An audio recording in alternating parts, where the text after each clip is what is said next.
Assalomu alaykum, hurmatli televizor ko'ruvchilar. Erik televiziyasiga xush keldinglar. Bugungi siyoset maydoni suhbat programmamizda Amerikada yashayotgan Uyg'ur ziyolisi İlşat Hasan efendi bilan o'tkazgan suhbatimizni huzuringizga sunamiz. Diqqatinglar ekranimizda bo'lsin. Assalomu alaykum İlşat efendim. İstanbulga xush kelibsiz. Va alaykum assalom. Rahmat. İlşat efendim, sizin televizor ko'ruvchilarimizga o'zingizning hayotini bir so'zlab bersangiz, sizni bir to'ligan bo'lsak. Vatanimiz Sharq Turkistonninki G'uljuning Jiliz nahiyasi Chuloqayesi tug'ilgan. 52 yoshga kirdim yillamda hisob bo'yicha. Men shu G'uljuda Chuloqayda Uyg'urcha o'qigan 4-sinfgacha. Keyinda ondan keyin bu Uyg'urcha o'qisa istiqbol yaxshi bo'lmaydi degandek o'ylab bilan akam hadamlar qumulg'i berib, Xitoycha o'qigan deb shuning bilan qumulg'i berib, temir yo'lda Xitoycha o'qidim. Bundan keyin shu to'liq o'tirni Xitoychani bitgandan keyin Tallinn san'at institutininki ximiya fakultetiga berib 5 yil yerda o'qidik. Shu jarayonda 85-yilga deyman. Şu vatanda Uyg'ur o'quvchilarninki demokratiya talab qilish namoyishi bo'ldi. Shuningga biz u yerda mush Amerika ovoz radiosining xabarini anglab, kechki 12-oyninki 20-natisi shunlar shuningdan ta'sirlanib Shanxayda, Beijingda Uyg'ur o'quvchilar namoyish qilibdi deb xabarni angladik. Shuning bilan Tallinnda bu biz namoyish etdik. Ham shuningga asos tashkilotchilarning birisi bo'ldim. Shu sabablardan keyinda o'qish bitgandan keyin xabargarchilik uchrab, oxirsi Shexanzi o'qituvchilar bilim oshirish maktabiga berib, shu yerda o'rinlashib xizmat qildim. 15 yil u yerda o'qituvchi bo'lgan jarayonida o'xshamagan siyosiy besimlarga uchirdim. Kamsitishlarga uchirdik. Aralıqlarda ba'zi vatanda qurilgan tashkilotlarning ma'lum bir tashkilotga qatnashdim. Keyin bu bolalar qo'lga ilinib ketib, so'ng ozroq avorchilik uchirdim. Shu borinqi namoyish, ondan keyin shu tashkillik faoliyatlar qatnashish sabablaridan Xitoy kommunistlarining ko'ziga sat ko'rindik. Har xil to'salg'ularga uchirdik. So'ng 2003-yili bo'ldi bu yer turishning hech qanday bir imkoniyati qolmadi degan. Shundan bo'lib qolgandi. Shu sabablardan shunlarga pul xarjlab, pasportni ishiltib, ondan keyin 2003-yili 11-oyning 17-si vatandan ayrilib shu Malayziyaga safar qilib, Malayziyaga berib, u yerdan berib bilan uzun o'tmay BDT'ninki shu yerdagi ishxonasiga berib siyosiy panohlik tiladim. Bir uzun o'tmay ular tasdiqladi. Shu 2006-yili BDT'ni o'rinlashtirish bilan Amerikaga bordim. Malayziyadan tortib Arkanasiya radiosiga o'zimning ko'z qarashlarini ishlan ziyoratini qabul qilib, ko'z qarashlarini ifodalab keldim. Xitoyga bo'lgan norozilik, Xitoydagi biladigan tangsizliklarni ichbadik, kuchimizning yetishicha. Shundan keyin Amerikaga kelgandan keyin Washington atrofiga kelib joylashdim. Bir 20 yildan keyin shuning bilan bu yerdagi kurashning qaynamiga cho'kib, Rabia xonimninki boshlig'idagi qurultoy, Amerika Uyg'ur jamiyati har qanday faoliyatlarga aktiv qatnashib, shu yerdagi qarindoshlar bilan tang hamnafas bir-biriga tirab, vatan, millat uchun qilalligimiz bir kishilik hassimizni qo'shib keldik ta hozirgacha. Araliqda qurultoyning ichki ishlar mudiri bo'ldim. Ondan keyin Amerika Uyg'ur jamiyatining muavin raisligiga ta hozirgacha shu xizmatni ishlab kelyapman. Ondan sirtamda mening asosan Xitoy tili meningki bir til jihatga bir aloyidligim bor. Xitoy tarixi, madaniyatini xelijiq o'qib tadqiq qilgan. Shu afzallikdan foydalanib Xitoy okurmanlarga ham Xitoy o'z millatlariga, Xitoy demokratlarga Uyg'ur masalasini tushuntirish, ularga tonutish, mushu jihatda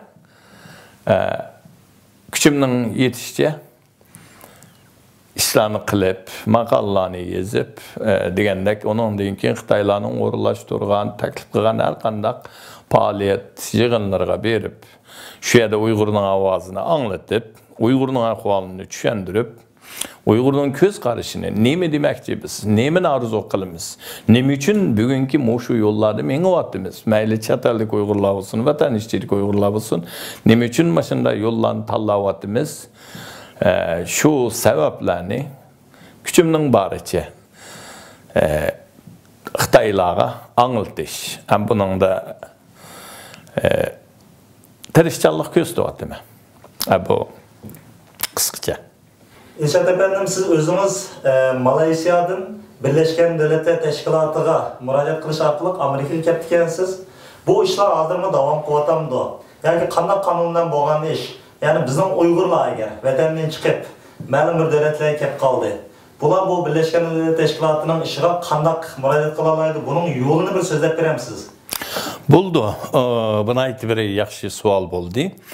Masalan, men bu daqiqatimki shu İstanbulga kelishimdagi sabab, men 10 yil bo'lgan ko'rishamagan o'g'lim bu daqiqatim vatandan bir amallarni qilib Xitoyda o'qiyotgan. Pasportni ishlab Malaysiyaga kelgandan keyin men Malaysiyaga balamni olib bordim. Shu jarayonda yana BDT'ninki, chunki men BDT'ning Amerikaga o'rinlashtirgan bo'lg'achqa, bularninki Birlashgan Davlatlar Tashkilotininki musofirlarga mas'ul yuqori organi bor Malayziyada. Shularga orqali yana bularga yordam qildi. Men Malayziyaga chiqqanda chiqibla uzun o'tmayla shu surishtirib do'stlar orqali Malayziyada Birlashgan Davlatlar Tashkilotininki musofirlarga mas'ul organning balg'ini uqib, shu yerga berib Uyg'urcha degani bashurdim. Buning hamda jarayoni murakkab emas. Har qanday bir Uyg'urninki vatanda agar shu Uyg'urning g'ururli bo'lsa, u zulmga uchragan bo'lsa, uningki har qanday bir davlatga berib, shu davlatdagi Birlashgan Davlatlar Tashkilotininki musofirlarga mas'ul bo'ladigan organiga berib bashurish huquqi bor. Bu yerdagi buningga to'shirgan 4 şart var. Birisi siyasi cihatta zulüm uçurgan. İkinci teşkil kurup zulüm uçurgan yoki besim uçurganlar. Üçüncüsü dinni köz itiqadi o'xshamaganlikdan hukumatninki zulüm uçurgan. Dördüncüsü irqi ya milli kamsitishga uchirganlar bo'lsa, buningga başvurusu bo'ladi. Uyg'urlar asosan 4 kategoriyasiga tushadi. Shuning uchun har qanday bir Uyg'ur Xitoyning zulmini xohlamasa, bu har qanday bir davlatga berib, shu davlatdagi Birlashgan Davlatlar Tashkilotininki musofirlarga mas'ul bo'lgan o'sha organga berib başvurusu bo'ladi. Bu yerda ba'zilar deydi, advokat kerak deydi. Agar o'zining bo'lgan beshirin kechirishlarni uningdan keyin shu tilini tushunib, maqsadini tushundira olsa, advokat ketmaydi. O'zi tushundisi bo'ldi.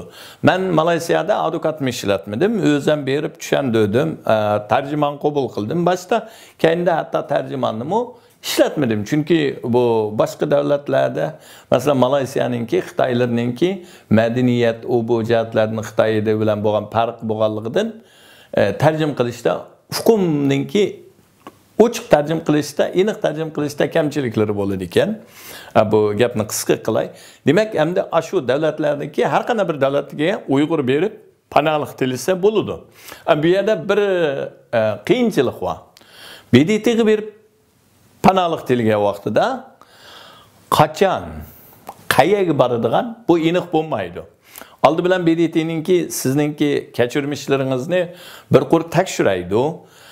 Bir 2-3 qitim siz bilan 100 tirani ko'rishib, sizdan savollarni so'raydi, ko'rinishingizni, degan kechirmishlaringizni. Masalan, bu yerda agar men manda bir tashkilot qatnashgan desa, odatda BDT'ninki shu vaqtlardagi degan vaqtdagi Xitoyda qo'lga ilingan odamlarning gazetlarga chiqqan uchurlarga qarab selishtirdi. Shuning uchun uningga ilqi ko'pirish yaxshi ish emas. Haqiqiy qanday bo'lgan bo'lsa shunda deyish eng yaxshisi.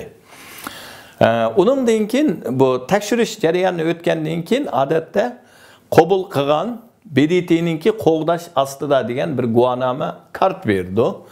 Shu kart bilan endi siz BDT'ninki qo'g'dash egisida ostida bo'lasiz, qo'g'dashida. Ammo lekin bu yerda uningdan keyin ikkinchi bosqichga o'tgan vaqtida bu panohlik tiligüchini o'xshamagan davlatlarningki shu yilda qabul qilingan ko'chmanlarning soni qarab shu davlatlarga sizningki arxivingizni sunudi. Masalan shu Amerika, Norvegiya, Avstraliya, Yangi Zelandiya qabul qilamiz degan bo'lsa, o'sha davlatlarga sunudi. Bularning ichidan o'sha davlatlar o'zlari bir qur ko'rib, menga muvofiq degan odamni elib, shu odam bilan undan keyin ko'rishdi. Masalan, meninkida Amerika men bilan ko'rishdi, bir yil bo'lgan vaqtida. Ko'rishib, ular undan keyin yana bir qur shu panohlik tiligichining aq ko'rinishini yana bir qur tekshiraydi. Undan keyin jazmlashtirib bo'lgandan keyin salomatlik tekshirib bu qilib, undan keyin shu o'z davlatiga elib ketdi. Bu jarayon hamda qisqa bo'lsa, balki 1 yil, 2 yil, ama uzun bo'lgan vaqtida 3 yil, 4 yil, 5 yilga uzurib ketdi.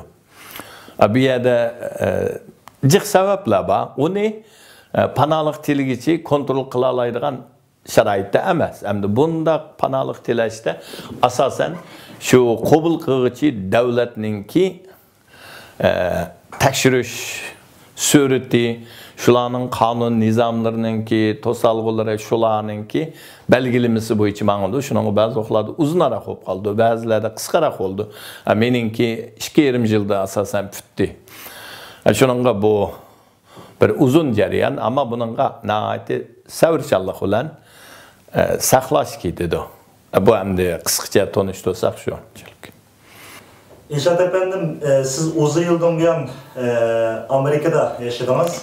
Dünyanın başka nurgun devletlerine yığın veya seyahat şekilde nurgun devletlerine bardınız. Amerika'nın hayatını bir sözde peygamber olsanız, başka devletlerden neyin farkı kıldı? Mesela addisi bizge nispeten Xitay'dan, ya gözümüz yaşayan Şarkı Türkistan'dan, Amerika'nın kaysi şeritlerde zor farkı kıldı diyen tarafları kaysi? Amerika'nınki Xitayga selishtirsak eng cho'ng farqi, Amerikada demokratiya bir tuzum bor. Bu tuzum hamda har bir kishiningki kishilik huquqiga hurmat qiladi. O kishi Amerikada yashagan har qanday bir kishi o'zining e'tiqodini ifodalash, o'zining ko'z qarashini ifodalash, norozi bo'lib qolsa Aqsaroyning oldiga boramdi, parlamentning oldiga boramdi, berib norozilik bildirish huquq butunlay kapolatga ega. Ama bizningki vatanimiz Sharq Turkistonda bo'lsa, bu yerda eng cho'ng farqi Amerika bilan biz Uyg'ur xalqi o'zimizning vatanida, o'z zaminimizda yoki diniy jihatdagi erkinligimiz yo'q. Masalan, o'qituvchi bo'lganman, o'z vaqtida ro'za tutsam o'g'irlikchi tutaman, namoz qilsak o'g'irlikchi borimiz, O'chqashgar borsak Xitoy to'saydi, ham hatta xizmatlarni qo'g'laydi hozir. Endi men bu vaqtda azroq shaqanizning ahvoli yaxshiroqda. Uyg'urlar az o'g'ashqimi, Xitoy ko'zga ilmag'ashqimi bir bak chin emas. Lekin boshqa yerlarda bu bak ig'ir. Ikkinchidan ko'z qarash ifodalash. Masalan, matbaa erkinlik, nashriyat erkinligi. Amerikada siz har qanday ko'z qarashdagi kitoblarni chiqara olasiz. Har qanday bir ko'z qarashdagi televizorga berib so'zlay olasiz. Ammo bizning Uyg'urlarningki bunda huquq qat'iy cheklangan, ma'ni qilingan. Uningki madaniyat jihatda Amerikada o'xshamagan millatlar, masalan, qarilar bor, ruslar bor, indianlar bor, o'zininki yerlik millatlar. Bular hammasi o'z madaniyati bilan, o'z e'tiqodi bilan, o'z aqidasi bilan yashashlik kapolatga ega.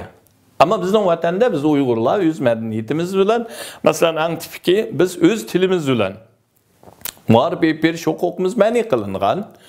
Lekin Amerikada Xitoyning maktablarida hatto Xitoylar Xitoycha til darsi o'talaydi. Biz o'z yutumizda, o'z vatanimizda o'z tilimizda dars o'tamaymiz hozir. Bu keng doirada elib etgan vaqtida o'sha farqlar bor. Albatta turmushda Amerikaliklarningki nayta qonunga bo'ysunadigan, аңлық bilan qonunga bo'ysunadigan. Masalan, eng oddiy misoli Amerikada 18 yoshga to'shmagan bolalarga tamaki setilmaydi, haraq setilmaydi. Mayli mening chechim oppoq bo'lsin, qancha yeshim kerak, men agar haraq olaman yoki tamaki olaman desam, cho'qim mening kimlik kinishkamni chiqarib ola olmayman. Tamakini do'konlarda qulib sep qo'ydi. Ishkapning ichida. Ochiq sotmaydi. Haraqni olgan odamga somkaning ichiga sep berdi, ya bo'lmasa qog'ozga yugab berdi. Araq botilkini ko'tarib talog'i mengishga bo'lmaydi. Bu turmushdagi oddiy bir farqlar. Ondan keyin qatnash qoidalari nihoyat ritmlik, sistemlik. Asosan men turgan shtatda, Virginia shtatida ommaviy so'rinlarda hatto tamaki chekishga ma'ni qilingan. Shuningga o qoidaga Amerikaliklar nihoyat аңлық bilan bo'ysunadigan, o'zining qonuniga, davlat qonuniga bir-birisiga hurmat qiladigan. Bu hamda turmushga elib etgan vaqtsa, masalan men ishlaydigan idoramda Bana nəhayət təsir qılğını Amerikalıqlar adətdə bir idarədə işləyirsə, hər qanday idarələrin özünün aldığı bir qanunu oldu ki, amma asasən umum cəhətdən oxşaş bolğan bir yazılmagan, hammadan boysunduğan bir qanunu var ki, bu qanun olsa 3 nərsini xizmət cərəyanında şu idarəsində müzakirə qılmaz, paranlaşmazlıq. Qaysı 3 degan vaqtida siyasi göz qaraş, etiqadi, cinsi. Siyasi göz qarash deganimiz, siz qaysi partiyani qo'llang, Amerikadagi Cumhuriyetçi va demokratiya va u sizning shaxsiy turmushingiz. Uyingizda mayli vaqirishib, chaqirishib, tanishamsiz. Ishdan tushgandan keyin bu bo'ladi, ammo xizmat jarayonida hech qanday odam siyosiy ko'z qarash bo'lmaydi. Ikkinchisi e'tiqod. E'tiqod nima uchun degan vaqtida bir idorada bo'lib Amerikadagi yerda Uyg'ur bor, musulmonlar bor, Hristiyanlar bor, Yahudilar bor, Buddistlar bor, hatto ba'zi kichik tarmoqdagi dinlar bor. Agar bu yerda dinni to'g'riliq parang bo'lib qolsa, balkim o'xshamagan ko'z qarashliklar bir-birisiga bo'lgan, yoqtirmaslik u bu bo'ladi. Undan keyin bir-birisininki xizmat jarayonida hamkorlashishda azroq to'salg'ular bo'ladi deb o'ylaydiki, shunga hech kimning e'tiqodini so'ramaydi. Siz kim bilan ishlayapsiz, siz bilan ishlayotgan odam qaysi dinda, uni siz bilmaysiz, ammo do'st bo'lib, xizmatdagi normal bir xizmatdosh bo'lib ishlaysiz. Uchinchisi jinsi. Ayollar birga ishlaydi, ammo qalaymagan chaqchaq bo'lmaydi. Jinsiy to'g'riliq parang bo'lmaydi. Buni albatta bilamiz hammamiz. Ba'zi chaqchaqlar o'tib ketib qoladi, u bu bo'ladi, xalqlarning ko'ngliga tegadi ayollarni. Shuning uchun bu uch narsa bo'lmaydi. Shuningga Amerikada bir idorada ishlash jarayonida menga eng chong ta'sir qilgani g'iybat yo'q. Ortiq gap yo'q. Xizmatdoshlar ara o'zaro bir xil normaldagi munosabatda hurmat, barobarlik, hamkorlik, xizmat unumlik bo'ladi ekan. Bu nihoyat yaxshi bir qoidalar ekan. Shunga bu ular hamda Xitoyning tuzumi bilan ham bizning vatanimizda Xitoy yurgizayotgan tuzum Xitoy madaniyati bilan tubdan farqlandi. Rahmat Dilshod efendim. Mushu Kataldagi Uyg'urlarimizdan bo'libmi siyosiy tashkilotlardan sizning kutadigan umidingiz nima? Va yoki siyosiyga aralashmaymiz deyotgan normal o'qishni o'qiyotgan yoki normal tijorat qilayotgan Uyg'urlarning mush vatan da'vosi haqida sizning umid qildigingiz, ya'ni mushundaq bo'lgan bo'lsa yaxshi bo'ladi deydigan orzungiz nima? Bu bir cho'ng savol. Chet el tashkilotlari, Uyg'ur tashkilotlari desak, men shu tashkilotlarning ichidagi bir inson tashkilot orqali shug'ullanib, tashkilot orqali da'vo ishlari bilan shug'ullanayotgan bir odam. Albatta bu o'zimizning tashkilotning yaxshi bo'lib, taraqqiy qilib, vatan ichidagi xalqimizning yukini azroq bo'lsa-mu, yeni hiltalishimizni albatta mening eng cho'ng ümidim shu. Bunun qilish uchun tashkilotlar texmi jonliq, ittifoqliq, bir-birisiga bo'lgan hamkorlikni kuchaytirsak yaxshi bo'ladi. Ham shuni qilyapmiz, tirishyapti hamma tashkilotlar. Mayli qaysi bo'lsin. Chunki bizning oxirgi nishonimiz bir. U bo'lsa vatan millatninki ozodligi, hurligi, erkinligi.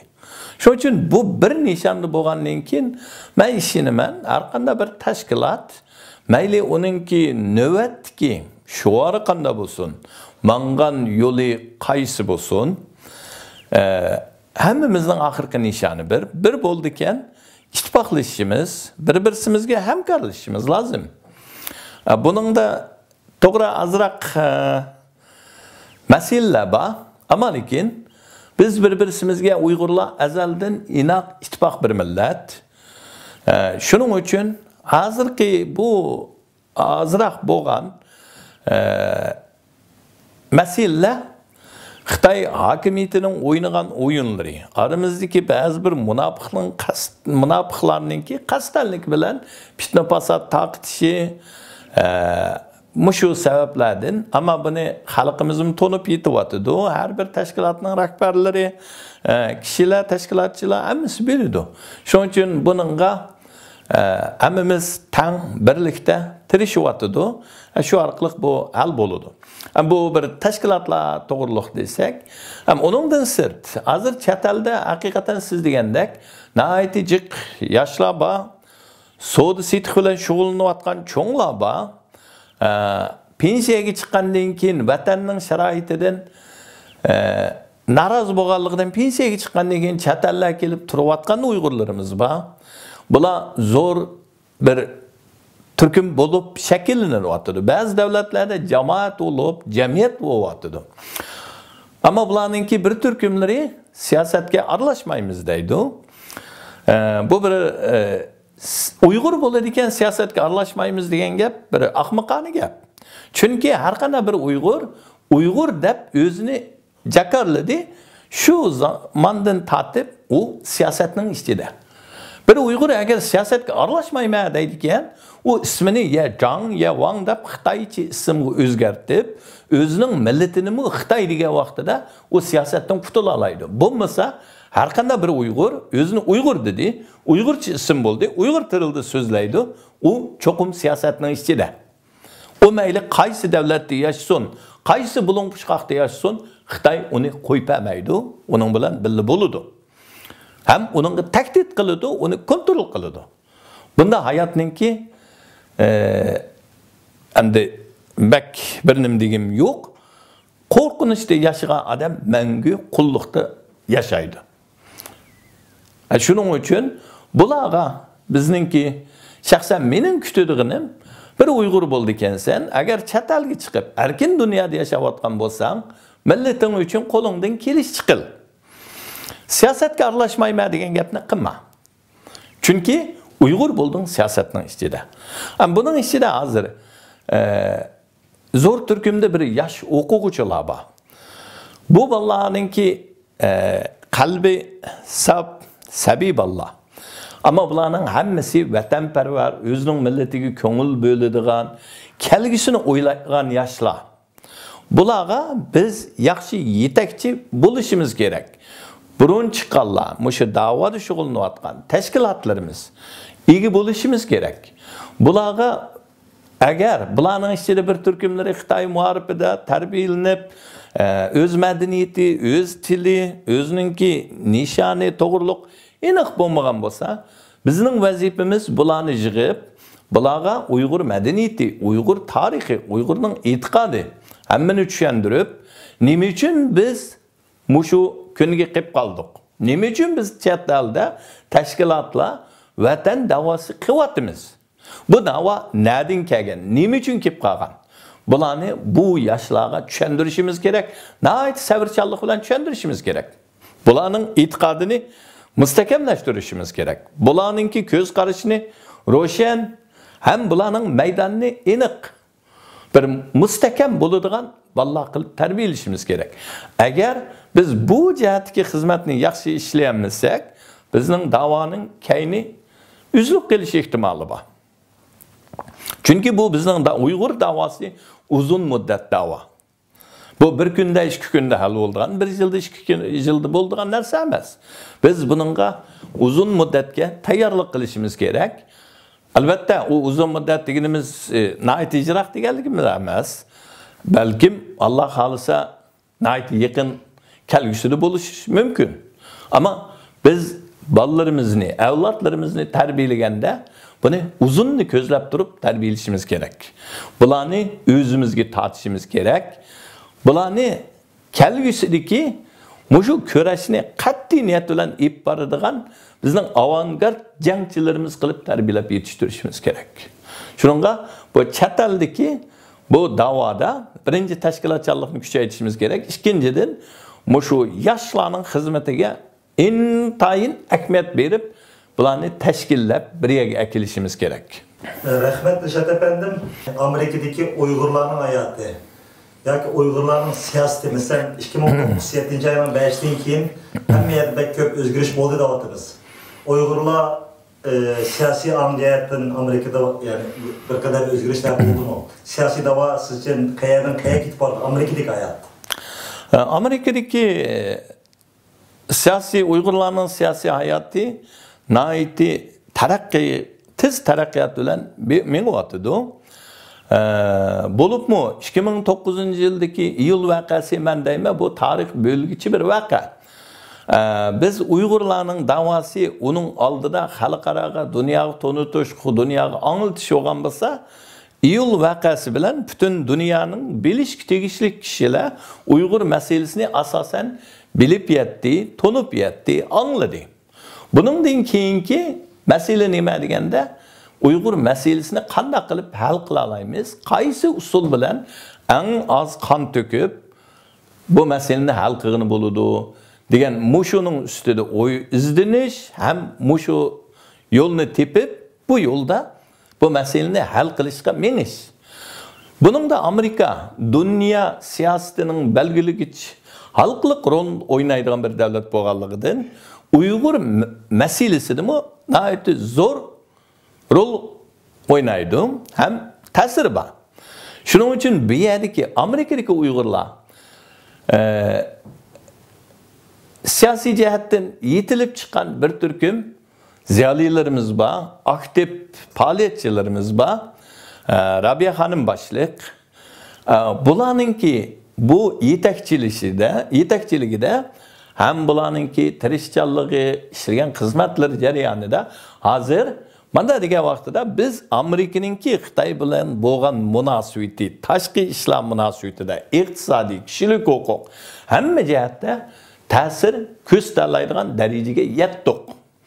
Buning tipik misollari, masalan, har qitimki Xitoy bilan bo'lgan Amerika-Xitoy suhbatlarida mayli kishilik huquq bo'lsin, mayli siyosiy jihatga bo'lsin, har qitim Amerika Uyg'ur jamiyatining rais katiblarini yig'ib chaqirib, Amerika Tashqi ishlar ministrligi, davlat mahkamasi vakillarimizninki fikrlarini anglaydi, nimalarni qilib bera olamiz deb taklif qildi. Shuning bilan Amerika har qitim Xitoy bilan ko'rishgan vaqtida Uyg'ur masalasini ta'kidlab, Uyg'ur masalasini o'tirg'i qo'yib, Xitoyga besim ishlatyapti. Buning bilan biz Xitoy bilan Amerika bilan Xitoyninki diplomatiya munosabatiga ta'sir ko'rsatyapmiz. Ikkinchi jihatdan Amerikalik Uyg'urlarning ta'sir doirasi faqat hukumatninki shu tashqi ishlar yoki Aqsaray yoki davlat mahkamasida emas, hamma jihatda ta'sir ko'rsatyapti. Buning yana bir tipik misoli deganda, Uyg'ur nüfusi Amerikaning Washington atrofida boshqa millatlarga selishtirganda az hisoblandi. Ammo Washington atrofida ishlayotgan Uyg'urlarningki xizmat o'rinlari nüfus soniga selishtirganda nihoyatda yuqori ham nihoyatda nozik. Masalan, Amerikaningki har bir hukumatning asosan hamma organlarida Uyg'urlar bor bo'ldi. Mayli mudofaa ministrligida, armiyada, istixborot axborotlarida bor. Har bir ministerligida bor. Boshqa mushu hukumatga ta'sir ko'rsatgan hamma yerlarda hozir Uyg'urlar bor. Uyg'urlar ishlayotdi. Har qanday bir Uyg'ur shu ishlash jarayonida yenidiki Amerikaliklarga yoki boshqa yerdan kelganlar hammasiga o'zining masalasini, o'zi shaxsiy o'zininki tajribalari orqali, kechirmishlari orqali shu yerdagi odamlarga tushuntiryapti. Shuningga Amerikaninki masalan men bir qadim bir yig'inga berib, o'ltirib yig'inning keyingi savol so'rash jarayonida bir savol so'rab nima qilsam, bir Amerikalik qo'yib, "Voy sen Uyg'urmi?" deb. Men Uyg'ur dedim. Shuning bilan birdan men bilan Uyg'ur masalasi to'g'riliq paranglashdi. Demak, Amerikada bilishga tegishli odamlar hammasi Uyg'ur masalasini bildi, Uyg'urlarni tanib yetdi. Demak, bu yerdagi Uyg'urlarningki siyosiy jihatdagi roli nihoyat muhim, zo'r ta'sir ko'rsatyapti. Ijobiy bir natijaga yüzünüp mengyapti. Shuningga Amerikadagi Uyg'urlarningki siyosiy jihatdagi ta'siri nihoyat cho'ng. Rahmat Dilshod efendim, Amerikadagi hayotni biroz so'zlab bergan bo'ldingiz. Siz bu Turkiyaga yaqin yillardan buyon bir necha qatim keldingiz va ko'ryapsiz, nihoyat Uyg'urlar ko'p kelyapti. Nima his qildingiz Turkiyadan? Turkiyadan birinchi yaqinlik his qildim. Bu yerga kelgandan keyin mayli madaniyat jihatdan, til jihatdan bir xil qarindoshlik. Burun vatandan tortib vaqtimizda Turkiya desa, nayti bir xil qalbimizda bizningki qarindoshlarimiz degan bir his botdi. Bu chet elga chiqqaningizda bir ishga 3 qatim keldim. Har qatim kelgan vaqtimda bu yerda bir xil yiqimliq, o'zimizningki vataniga kelgandek bir xil his tuyg'ularda bo'ldim. Bu yerda jixlagan Uyg'ur qarindoshlar bilan uchrashdik, ko'rishdik. Bu nihoyat bir xil qizg'inlik, yiqimliq. Endi bu jarayonda bo'libmi bo'lgansin men hozir har yildagidek kelyaptim, bultur keldim, bir yil yana keldim. Bağansır Uyg'urlarning ko'payib yotganini, keng ko'lamda kelayotganini his qildim.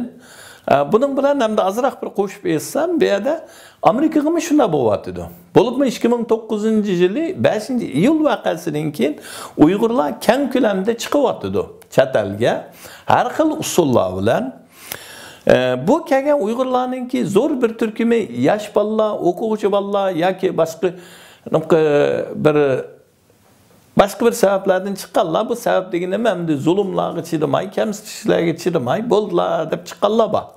Bularninki çıkıp gelişti ki Türkiye'de turup gelişi, Amerika'da turup gelişi, mayli Avrupa devletleri turup gelişideki en mühim sebepnin birisi iyul vakasida Ürümçide tökülgen kan, onun keyinde itilip ketken, tutulup ketken, yokulup ketken Uygur yaşlarınki İçinişlik, akıbeti, qirg'inchilikninki dunyoga bo'lgan ta'siridan bütün dunyodikilar Uyg'ur xalqi zulmda, qirg'inchilik ostida deb Uyg'urlarga keng qo'yinni ichyapti.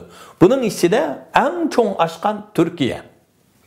Ama buningki biz aq ko'rinishini unutib qolmasligimiz kerak.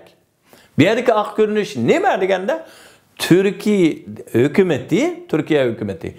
Bu qo'yinni ichishga sebep sen zulm ostida yashab, zulm qon to'kilyapti xalqingda. Shuning uchun bo'pti meniki kelib panolik tilab, mashada qog'in bir panoh boy berayli dedi. Ama bu panoh berayli deganlik hargiz mashak kelib kazzoblik qilib, qo'yimchilik qilib, aldamchilik qilib, o'z millatingninki qinni sho'ra deganlik emas. Yoki mashagi kelib bulun pishqaqlarda. Üzəngninki Xitaydan əkelgan 4 tal tangangni qashlab, manmanchilik qildiganlik emas. Millating uchun, xalqing uchun azroq o'simi ish qil. Ovozingni chiqar. Ko'rgan zulmingni, yeningda yuz bergan, yutib ketgan kishilarning ismlarini bo'simi anglat. Deb mushu maqsadda beryapti. Amerika hukumati shu bir mezgilda hozirgacha kelgan Uyg'urlarning hammasiga panolik tiliganli bo'lsa, hammasiga beryapti panolikni. Yevropa mı shunday qilyapti, ko'pincha davlatlarda. Nima uchun deganda, shu to'kilgan qonlardan. Mana degan vaqtida har qanday bir chet elda panolik tilab qilib qolgan Uyg'urninki, mana shu qatorda hammamizning qon qarzimiz bor. Bu qon qarzni to'lash kerak. Agar biz panolik tilab shu yerdagi hukumatlardan shularninki yordam pullarini olgan bo'lsak, bu pullar vatanda, iyul vaqasida, Urumchining ko'chalarida o'lib ketgan ota-onalarninki, bolalarning yetim yesirlarning haqqi. Tul xotullarninki haqqi. Bolalardan ayrılib qolgan, yashangan ota-onalarning haqqi. Biz bu haqlarni ivatgan ekanmiz, shu xalqlar uchun, shu ota-onalar uchun, shu yetim bolalar uchun, shu yolg'iz qolgan tul ayollar uchun ovozini chiqarishimiz kerak. Shular uchun haq, huquq tilishimiz kerak. Agar mushu ishni qilamisak, biz mayli vatanda binada yashayli, chet elda parxodda aeroplanda uchayli, biz qurut qo'ng'izdan hech qanday farqimiz yo'q bo'ladi. Bu bizga panolik bergan mayli Turkiya hukumati bo'lsin, mayli Yevropa, mayli Amerika, bularga qaz olimiz. Yüzümüz qara oldu. Bu dünyada mı qara yüz olimiz? O dünyaya bakanda Allah'ın aldığı mı? Yani qara yüz olup ketip qalımız. O dünya, bu dünya ikkilisini ufturib etken bolumuz. Şunun için mayli qaysi yolu bilan chiqqan bo'layli, panolik tilab qalsaqla yoki boshqa usullar bilan qolgan bo'lsaqmi, shu davlat qo'ynini ochgandan keyin oq ko'rinishini bilib, bir kishilik vazifamizni, bir kishilik qilish tegishlik majburiyatimizni bir erkakninki o'zining millatiga, ota-onaga, yurtiga, jamoatga bo'lgan majburiyatini ado qilishimiz kerak. Agar buni qilamisak, biz haqiqatan qurut qo'ng'iz bilan o'xshash. Biz o'zimizninki haqoratlayotgan, tillayotgan dushmanimiz bilan hech qanday farqimiz qolmaydi. Bizim shularga o'xshash vijdonsiz, haq, huquqni bilmaydigan, haqqarini bilmaydigan insonlarning qatoriga kirib qolamiz. Shuningga biz mayli bizga kang qo'ynini ichayotgan Turkiya hukumatiga, mayli Yevropa, Amerikaga bizningki bu minnatdorligimizni bildirishning birdan-bir usuli xalqimizning ovozini. Yana desam shu vatanda qilib qolgan yetim yesirlarninki, qiyirgan ota-onalarninki, yosh qilib qolgan tul ayollarninki ovozini xalqaraga, dunyoga anglitishimiz kerak. Sefer tayyorliklarini aldıravatsız. Sizin Amerika'daki, bununki hayatınızga texnik utuklar dileymen. Şu an bugünkü programımızı müşahede ayarlaştırsak. Rahmat. Hürmetli televizyon köyükçüler, şunun bilen bugünkü siyaset meydanı söhbet programımız müşahede ayarlaştı. Hayır hoş, kiler kıtımlık sahnımızı görüşeyle.